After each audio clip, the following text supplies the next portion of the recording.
അപ്പോൾ നമ്മുടെ ഇന്നത്തെ വീഡിയോ എന്ന് പറഞ്ഞാൽ നമ്മുടെ കോയമ്പത്തൂർ ഡേ 3 ആണ്. അപ്പോൾ ഇന്ന് നമ്മുടെ ഫൈനൽ ഡേ ആണ്. അപ്പോൾ മോർണിംഗ് നമ്മൾ ബ്രേക്ക്ഫാസ്റ്റ് പുറത്തുനിന്ന് കഴിക്കാമെന്ന് വിചാരിച്ചു. അങ്ങനെ നമ്മൾ വന്നത് കീർത്തന മെസ്സിലാണ്. അപ്പം നല്ല പൂരി മസാലയും ഗീ റോസ്റ്റൊക്കെ കഴിച്ചു. അത്യാവശ്യം ഫുഡൊക്കെ അടിപൊളിയാണ്, എനിക്കിഷ്ടമായി, കൊള്ളാം. അത് കഴിഞ്ഞിട്ട് നമ്മൾ ഇന്നത്തെ ഡേ കുറച്ച് അമ്പലങ്ങൾ വിസിറ്റ് ചെയ്യാമെന്നാണ് വിചാരിച്ചത്. ഇതിൻ്റെ അടുത്തായിട്ട് ഒരുപാട് അമ്പലങ്ങളുണ്ട്. ഇവിടെയൊക്കെ അമ്പലങ്ങളിൽ ഒരുപാട് മലയാളികളെ നമ്മൾ കണ്ടു.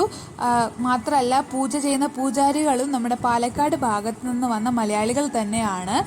അതുപോലെ തന്നെ ഇവിടുത്തെ ഒട്ടുമിക്ക അമ്പലങ്ങളും RVS ഗ്രൂപ്പ് ഓഫ് ഇൻസ്റ്റിറ്റ്യൂഷൻ്റെ ആണ്. അതായത് RVS ഗ്രൂപ്പ്സിൻ്റെ MDയുടെ മകൻ വളരെ ചെറിയ പ്രായത്തിൽ തന്നെ മരിച്ചു പോവുകയും അദ്ദേഹത്തിൻ്റെ മരണത്തിന് ശേഷമാണ് ഇവർ ഇതുപോലത്തെ അമ്പലങ്ങൾ നിർമ്മിച്ചത്. അതുപോലെ തന്നെ ഈ അമ്പലങ്ങളിലൊക്കെ ഒരു ഭാഗത്ത് അദ്ദേഹത്തിൻ്റെ മരണപ്പെട്ട മകൻ്റെ പ്രതിമകളും നമുക്ക് കാണാം. അപ്പോൾ ബാക്കി വിശേഷങ്ങൾ അടുത്ത വീഡിയോ കാണാം. ബൈ.